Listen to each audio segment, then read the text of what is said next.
有种来到德国就地狱开局的感觉。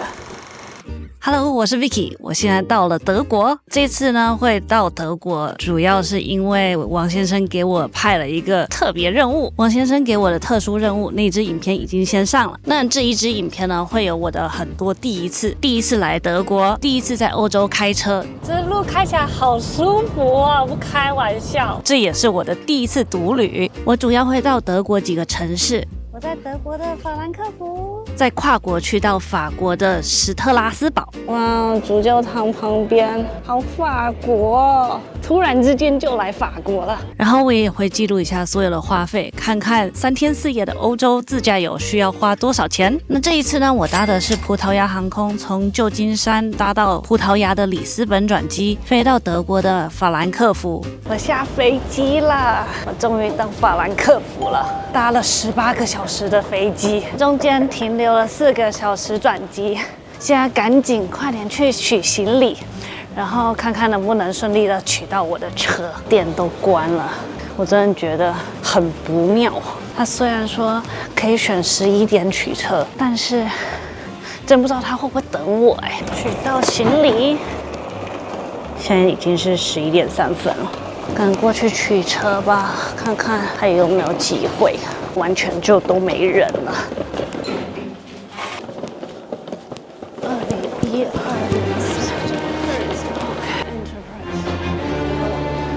右手边，没错，我没有取到车，因为全部都已经关了。Yes。Habe ich gar nicht mehr. What happened? No, he's a bastard, you know. What did he want? He said just pull down the headlights. 原本应该拿到车的，有种来到德国就地狱开局的感觉。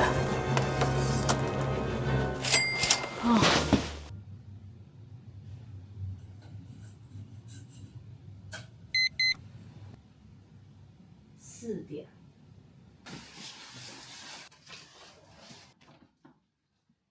现在准备 check out， 然后去领昨天没领到的车子。现在叫 Uber 去机场只要43块，所以呢，真的没事不要搭计程车，还是叫 Uber 比较划算。说老实的，昨天一下飞机就是时间很赶嘛，然后一直赶着说要去领车，其实脑子有点乱。我现在也不太确定当时我到底是 miss 掉领车的地方还是怎么样。结果去到的地方是停车场的部分，就是已经是要提车的地方，只有看到1-2间 office。希望等一下可以很顺利的提到车。这就是我昨天来了什么都没有的地方。现在早上6点49分，我这次真的是找到了。昨天我没来到这里，全部都是 rental car。我顺利提到车了，这台小车会陪伴我3天。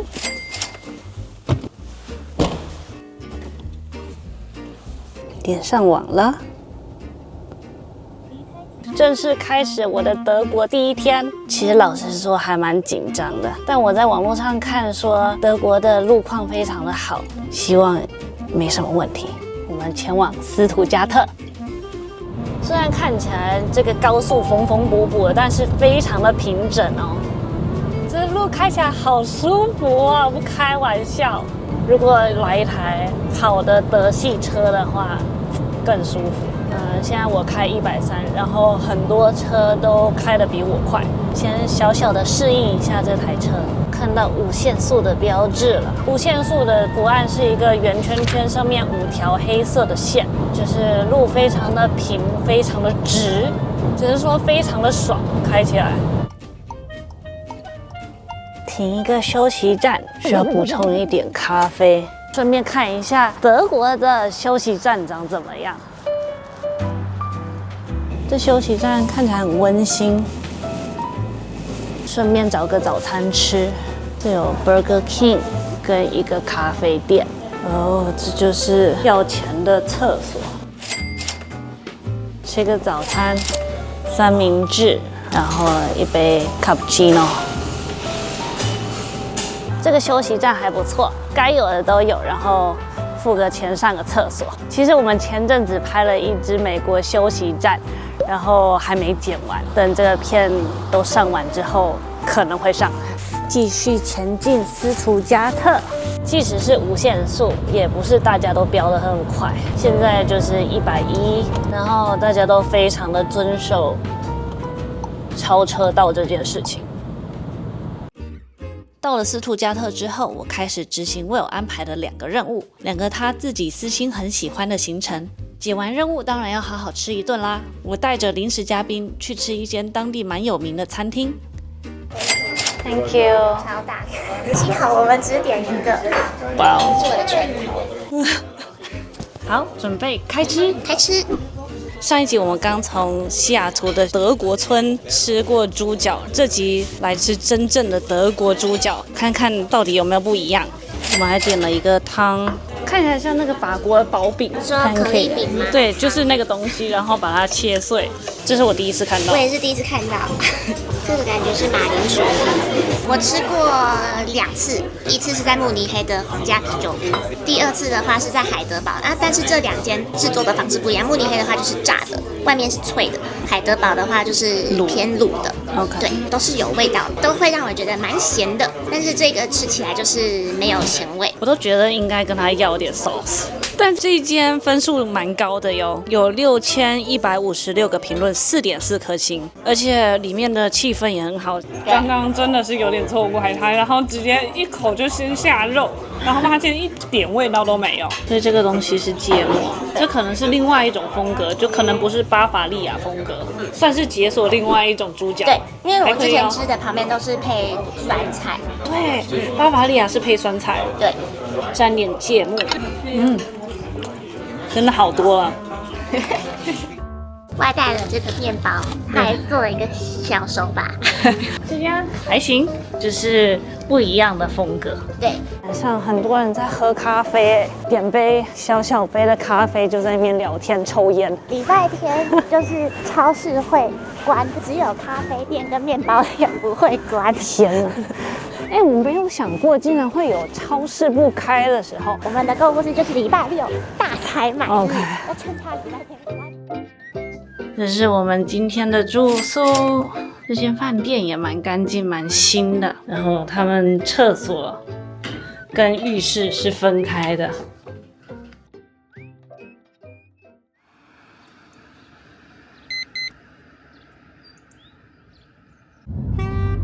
到处保时捷，频率太高了吧？真的，这边人都开保时捷上班，可能都是保时捷的工作。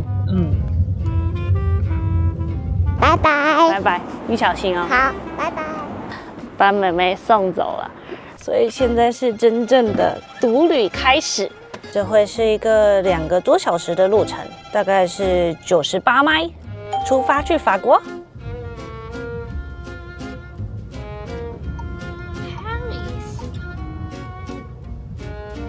这是法国边境，耶！我到法国了，耶！这是我第一次到法国。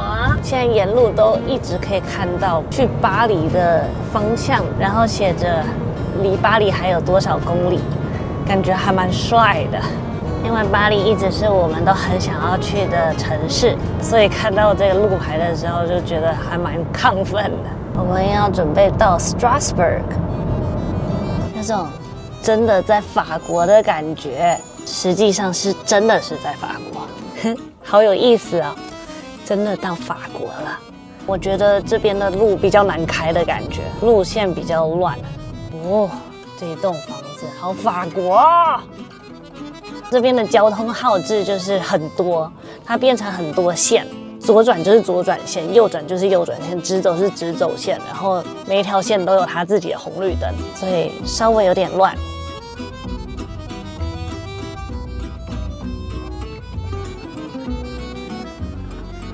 这间就是我在法国的住宿，我这次这个住宿呢，离老城区非常的近，但是呢，它的缺点就是不好停车，所以我就停在火车站附近，然后走过来。我就发现 Google Map 在法国和德国算是蛮好用的。然后我这一次呢，网络是使用 Celi eSIM。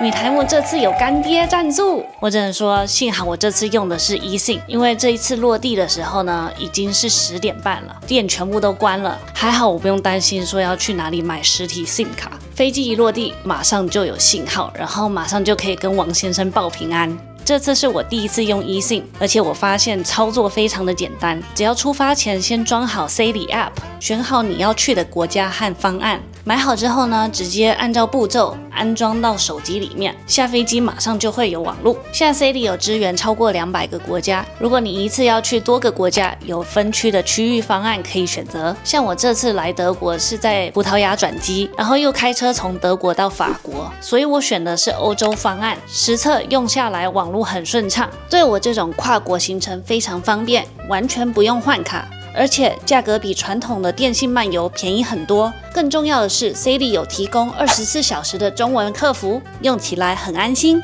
现在点击资讯栏连结 celi.com/米台木，或者是扫这个 QR code， 然后使用米台木的优惠码米台木购买 Celi eSIM， 就可以享有85折的独家优惠。提醒一下，安装之前呢，要先确定自己的手机有没有支援 eSIM 功能哦。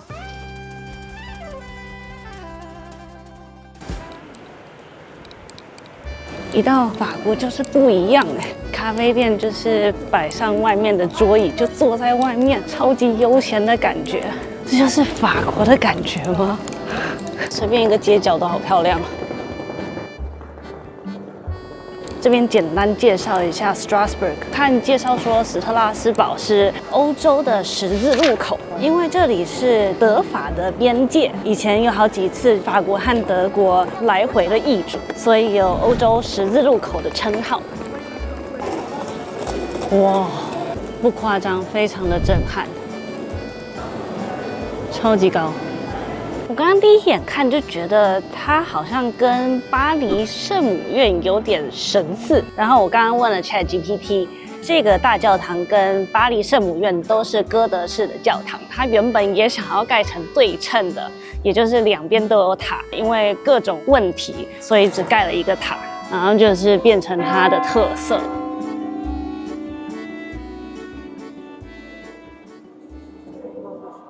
我想先买游船的票，因为史特拉斯堡旁边有运河嘛，然后它有那一种观光的船，顺利买到票了，而且是 open boat， 就说没有罩着的。他说那样子比较好拍照。哇，主教堂旁边，好法国哦。对了，这里是法国啦，就觉得有点不太可思议。突然之间就来法国了，哇！这边的街道好法国，天，我要讲几遍？这就是我想象中的法国，很悠哉，然后很浪漫的气息。因为刚才说这边以前是法国和德国之间来回易主嘛，所以这边的建筑有德国和法国混血的感觉。左边这一种木头外露的骨架就很德国，这种叫做德国式木金房。虽然说这边是法国的小镇，但是到处都有一点点德国的影子。这边就更明显了，左边这个就看起来比较法国，然后呢，突然有一栋就看起来很德国，然后旁边又法国，然后后面这个又很德国。所以是这一艘船喽。天气好好，好多人在这个河边晒太阳，然后野餐。这时候王先生就会问：今天是礼拜一下午，是不用上班吗？我也想知道。Bonjour。这个观光船是史特拉斯堡官方的，用游河的方式去看这个城市。然后他有给一个耳机，然后座位旁边有这个机器。它会绕史特拉斯堡一圈，整个行程大概是70分钟。其实史特拉斯堡是被这个河流包围着，所以整个老城有点像是河中之城的那个概念。中古世纪的感觉。太阳暖暖的，然后凉风吹着，很舒服。这是什么？这个东西叫做船闸。慢慢的水位上涨了，这个概念就是船的电梯。等到水位跟上面闸门的水位一样的时候，门就会打开。这就是小法国区。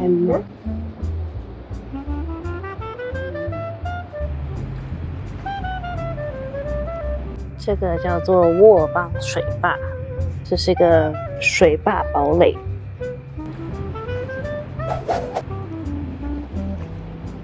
圣保罗教堂很精致，这个桥就很法国巴黎的感觉。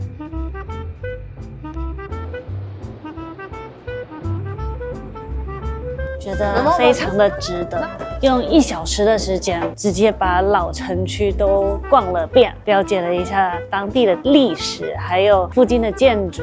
这个船全天都有，很推荐给第一次来史特拉斯堡的人。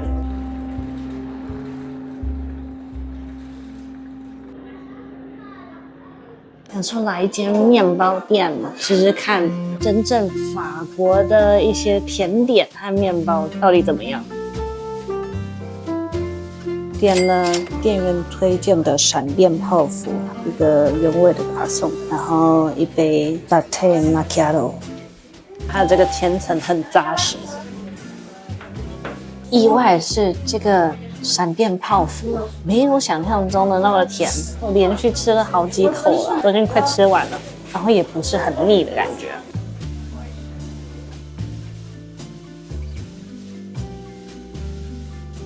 天黑的 Strasbourg 路上也很多人哎，晚上的大教堂点灯了之后超美，晚上点灯之后，整个细节看得更清楚了。在大教堂对面有一间餐厅，还有一张照片是我想要吃的这个火焰薄饼。这餐厅叫做 Restaurant Gurtlerhof。这间餐厅的装潢看起来不错，说这家餐厅在地窖里，还蛮酷的，可能是个酒窖之类的，很有氛围耶。这间餐厅有很多口味的火焰薄饼，而且甚至它有 All You Can Eat， 一个人19.9块。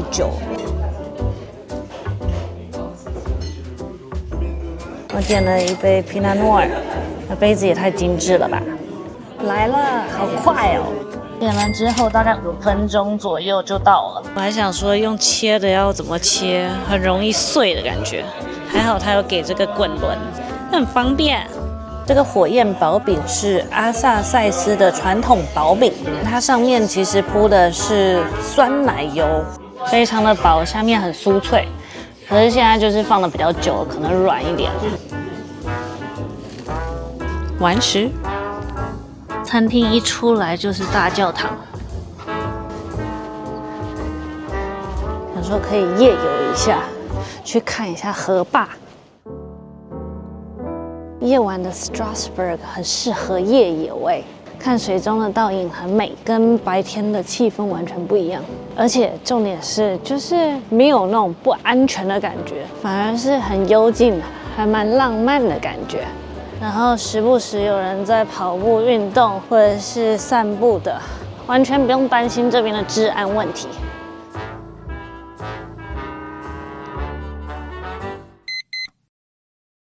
Bonjour， 早安。史堡还蛮算是一个那种中小型城市的感觉，这个轻轨班次非常的多，没有想象中的就只有老城区，其实还蛮都市化的。准备跟法国说再见了，我们回德国。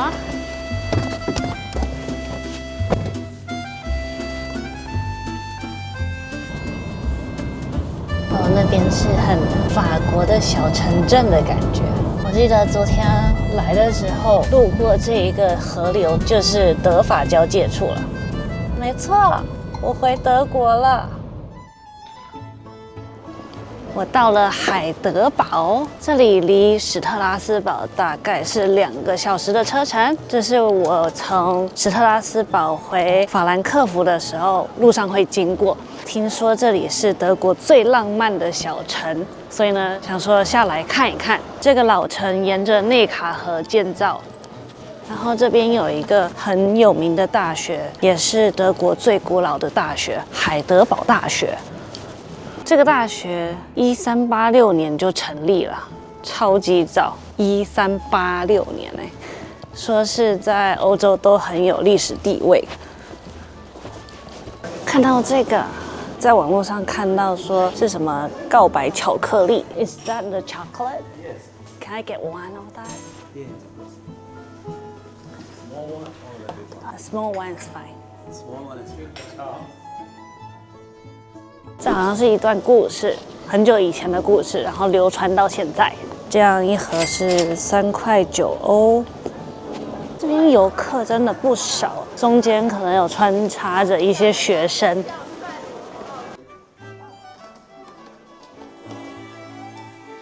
现在离开海德堡，要往法兰克福的方向前进，大概开1个多小时就可以到了。在德国加油也是自己加油，那位先生加完油之后又加了一个 AdBlue， 不知道是什么。我研究了一下，德国加油是先加了油，然后再付钱，所以就加油。这油枪好像很快，哈，这个字至少我看得懂吧？所以说他不担心你加了油不付钱。旁边这台不知道是什么。H2， 总共是88欧，不知道这个是贵还是便宜啊？我到法兰克福了。每一次我去一个新的城市，如果有机会的话，我就会去它的传统市场。法兰克福其实也有一个传统市场。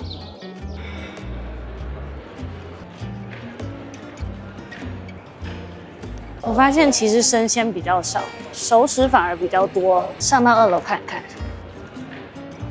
，2楼是有一些座位。看起来老板是意大利人，所以我想说试试看。他这个面看起来就是他们自己做的。现在点了一杯 latte。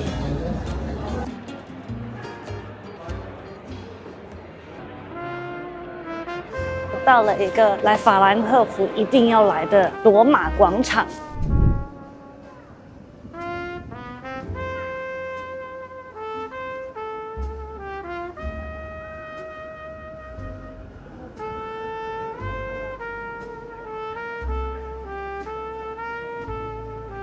法兰克福是一个新老建筑交错的地方，有些蛮现代的建筑，但旁边又是一些比较老旧的建筑物。这间咖啡店还是蛋糕店，就在法兰克福的主教座堂对面，看起来非常的精致。然后我上网一查，这个是100年蛋糕店，所以我想说来试试看。哇！装潢超美的，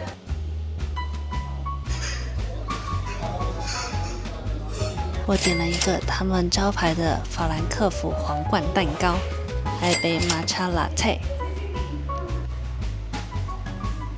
看起来软软绵绵的。个人觉得这个可以尝试，真的蛮好吃的。结算的时候到了，这次德法自驾3天4夜到底花了多少钱？先从住宿开始，这次4天下来，住宿大概花了$300，平均一晚差不多是75左右。第一晚在法兰克福是$59，斯图加特是75， Strasbourg 是79，最贵的那一晚是在法兰克福机场的$88，跟美国比起来，住宿方面还算蛮友好的。交通的部分总共$462，这就要说到我心痛的地方了。原本如果顺利在第一天拿到车的话，就不用搭计程车和 Uber， 白白付出了$116。不过不得不说，德国租车其实还算蛮划算的，3天$168，而且这里面已经包含了一个跨国费用，大概是$35。只不过德国的油是真的很贵，1加仑要$8块多。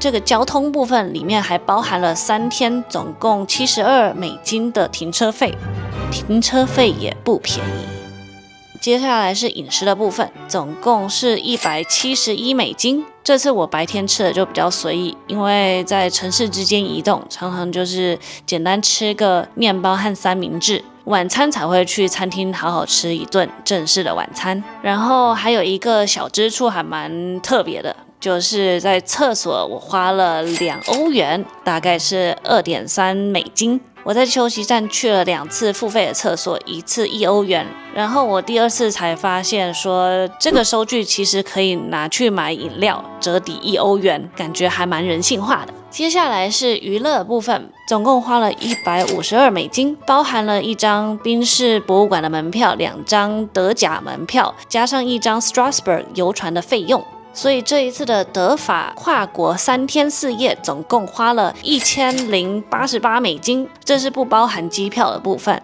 至于机票这一次是$580，如果不算机票，其实在欧洲自驾旅行没有我想象中的这么贵，而且如果不是一个人旅行的话，其实这个费用会更划算。那希望这支影片可以帮助到要去欧洲自驾的人，我们下支影片见。